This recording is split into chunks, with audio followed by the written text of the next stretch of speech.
How's it going, everybody? I am your friendly neighborhood bee bear, and I am here to explain to you the beginnings of bumblebees in GT6. So, let's start with you are going to need to find a hive, and make sure when you're out looking for a hive, you take a quicksilver thermometer with you, as you can check the hive just as you can the bumblearies to find out the temperature and the humidity. Now, I'm going to go and find one in the wild and be right back with you. Alright, we are not too far from the base, and there is our first bumblebee hive. And you will notice that there's a block of dirt right above it. Hills and sandy beaches down in caves are all really good places to find them, as bumblebees will always have to be one block below. They always have to have at least one block above them. So they won't be out in the field like you would find regular bees. These are bumblebees, so they are a little different. And right click on it, it tells you its temperature, 283, its humidity is 0.8. Now that is information that you need to have to know if you can keep that bee in the area that you're wanting to put it. So now we're going to use a scoop. A forestry scoop will work, but you can make a really good durability one. This one's made out of steel, and you will be able to grab all kinds of bumblebees with this, along with forestry bees as well. So I would suggest using just a little bit of metal and make you a decent scoop if you're going to get into bumblebee keeping. Now, next thing to keep in mind is you're going to get the hive back. You have to keep this, as it is what you need to make the bumbleary that the bumblebees are going to be living in. Also, you will always get a princess, a number of drones. The number of drones will tell you the I can't remember the proper name for it, I'm sorry. The amount of offsprings that the queen will have, which is 3, and then honeycombs, which are representative to the productivity of the queen. So this one is 3, so she's not a very productive bee, as I have seen them with, like, I do believe 7s and 8s. So you may want to go look around other places and see what you can find. There are many different kinds of bumblebees. You can crossbreed them, but crossbreeding them is very different compared to forestry. There is some similarities, but mainly they're very different. So let me get back over here to the base, and we'll get into the next step. I'll be right back. Alright, now that we're in out of the night air and the rain, so I have a bumbleary right here. We're going to put it down, and we're going to check the temperature and humidity. Now you'll see that the last one I checked was 283 and humidity of 0.8, where this one where we are currently is 285, humidity of 0.4. So the area that I'm in is half of what this bee is going to need to survive for humidity. So if I put these bees into this bumbleberry in this biome, it's going to die. So we don't want that.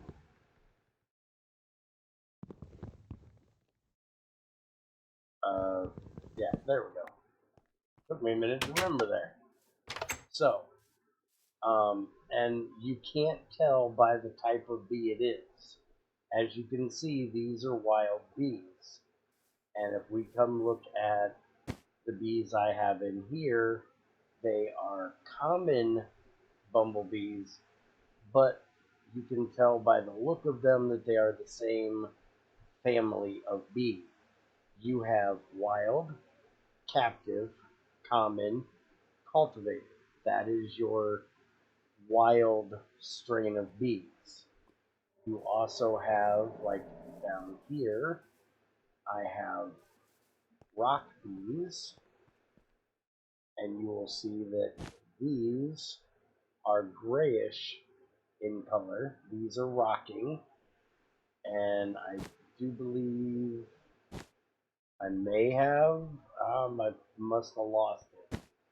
I did have there he is, hard rock, so he died. So you have stoned, rocking, heavy metal. There's another one. I'm forgetting one.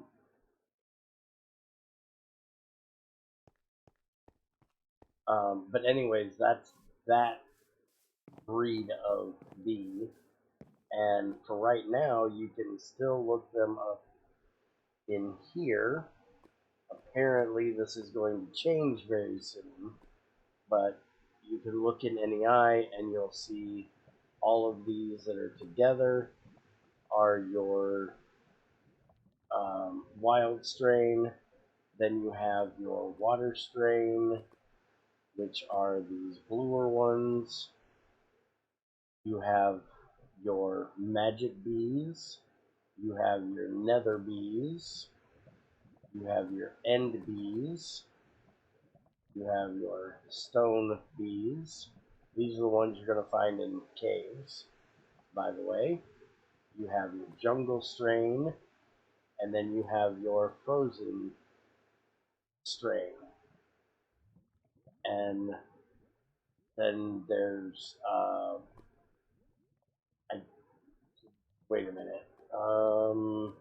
Yeah, I think these are swamp, and these are desert. The sandy ones are definitely desert. And then after that should be all of the crossbreeds that you can get. There are genetic machines that you can use to mess with your bees to understand more about them than what you can learn just with the quicksilver thermometer. That's what these ones are here that say scanned. They have been ran through the Bumbleizer. This is not an early game machine. You will need to be quite high tech before you can make one of these.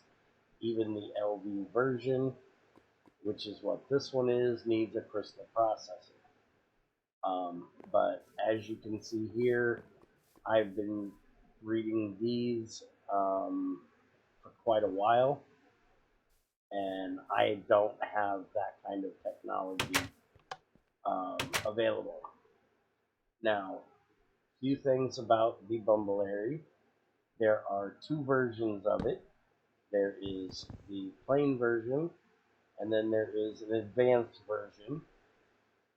The advanced version takes a high comb, so it will have to be something that comes from a crossbred bee. So even getting to the fourth tier of a specific bee will not give you the comb that you need to make the advance. You have to at least get one crossbreed before that. And I'm sorry if my voice is a little rough tonight. You may have to turn this up. Still dealing with a sinus infection. Anyways, this advanced Bumbleberry is the only one that can be automated. Automation for this one is taking out the dead bees only. You come out here. If you go close to a Bumbleberry without a bee suit on, you will get stung. Depending on what the bee is, depends on how much damage you're going to take, from very little to, oh my god, I'm dead. So it is very important to get yourself a Bumble suit. They are very cheap.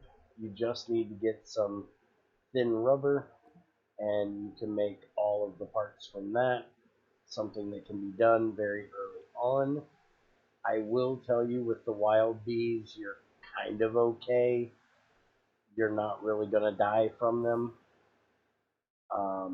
If you open this while you don't have a scoop in your hand, you will not be able to manipulate the bees that are inside. You'll only be able to remove the honey and the dead bees. Your honey will build up in these 3x3s. This horseshoe here is for the drones. The queen will either breed with the drone that is here, or one of these slots. I haven't bothered to move this one down because I am trying to go from common to cultivated. You do not crossbreed until you get to that 4th tier. The bees will automatically breed up and down through their normal life cycle. You do not have to worry about taking the bees in and out of the hive to reset them. They will automatically reset themselves as well. Most of the time, these bees are sitting out here just doing their thing, and I don't mess with them. I occasionally come out, take a peek, see what's going on, see if I've got anything new, and it's probably not the best way to do it. You probably should time what your life cycle is for that bee, and because every time you open the Bumbleberry, you'll reset their time, so you cannot just spam the Bumbleberry to see if they're done, because you may reset their time. But you can do, like, wait a minute, check, okay, wait 2 minutes, check, okay, and you can figure out what the timing is for your bee, and then you can catch them when the current queen dies and the next princess becomes a queen, and then you can change them out. To change them out, you will need a scoop. You will hear the noise, and then you can grab the bee, and you can take them out. You can move them in slots. If you have different ones that you want to breed in different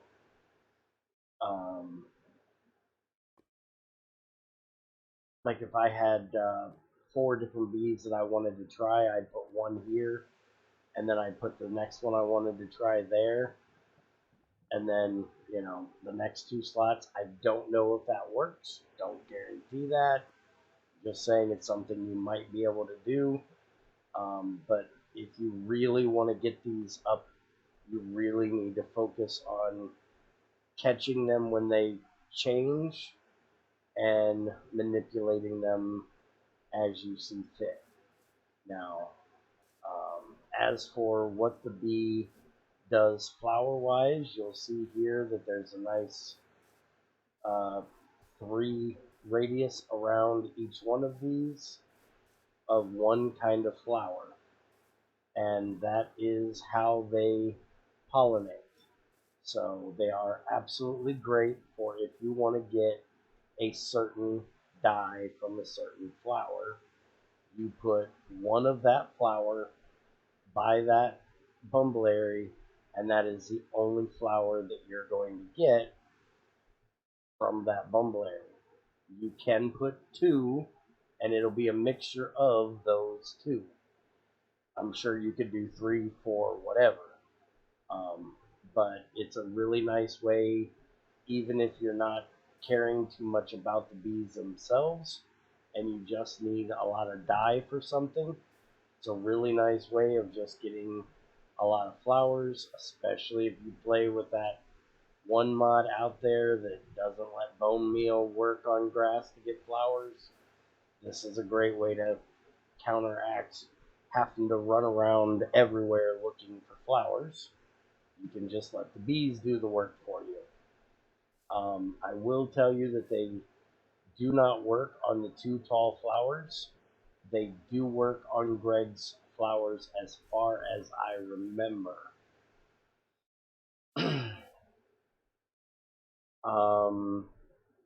Other than that, I think I've gone over most of what I know with bumblebees.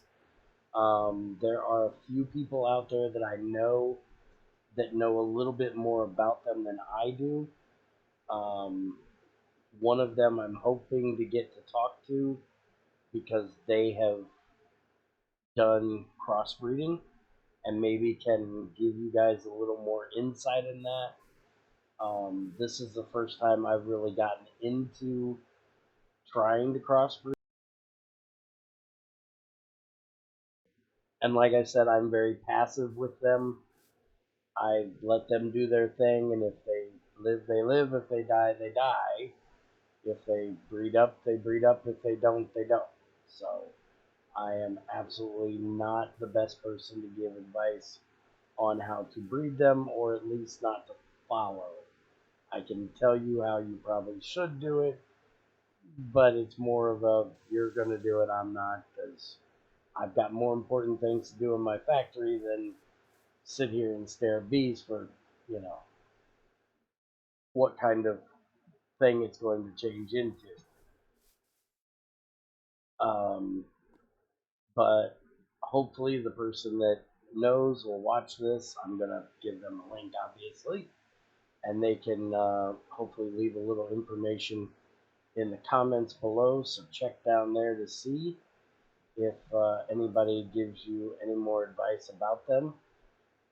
Hopefully this will help. Just remember, use your thermometer, check your bumbleberry, check your hive, make sure that they are the same temperature, same humidity, or they will die. And do not try to crossbreed them if they are not up to the top tier of their line. Also, as you noticed, where you found the bee is important. I do have these rock bees down here completely covered with no sky view because they were found in a cave. If they were found where there was no view of the sky, that is probably what they need.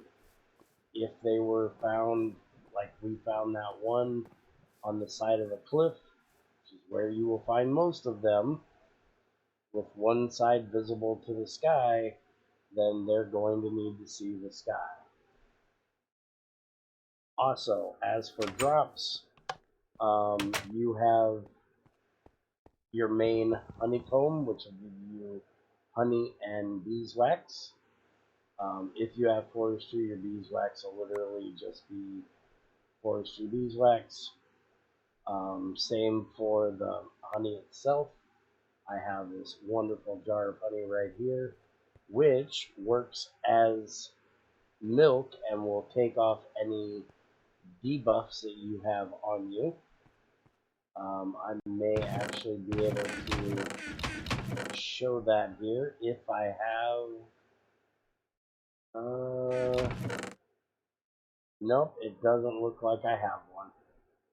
I thought I might have a craponite here and be able to show that to you. If I was on the server, I would. But each one of your honeycombs gives different things. There are no metal ones. So it's not like forestry where you can get metal from your bees. You can look through all of these and see what you get. There are a few that are quite nice, like the rocking one early on. You actually can get wet concrete, so if you want to build from concrete, they're a really nice bee to get early on. If you're wanting to build somewhere where there isn't a river nearby and you don't want to collect the rain, you can use a water bee, which will actually give you a full bucket of water from every comb. So you might actually be able to run your factory off of water you produce from your bees. The actual honey that you get, which by the way, you can use a juicer early on for the honeycomb to get honey and beeswax, but that honey can also be used for um, fermenting. It's same as any juice. You can also coagulate it into honey drops if you're doing forestry bees and you need them. But there are many, many other ones that you can use, including the nether one, which gives blazing goo, which is the same thing as blaze powder, and actually can be used as a hot fuel in a heat exchanger. And also, I do believe I tested it on the server.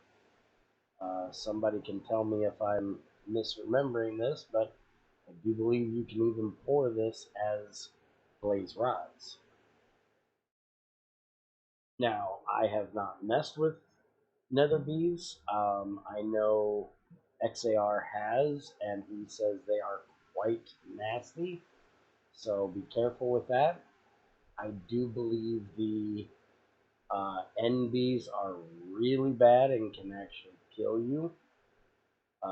They will give you pulsating propolis with 10% if you have forestry, which can be used to make pulsating mesh, which can be turned into ender pearls, and also will give you dragon's breath,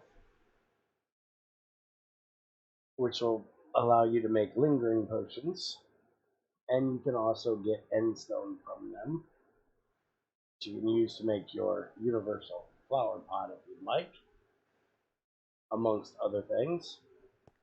But that is our starting with bumblebees. If you have any questions, let me know. I hope this helps any of you up and coming bumblebee keepers. Have a great day. See you next time.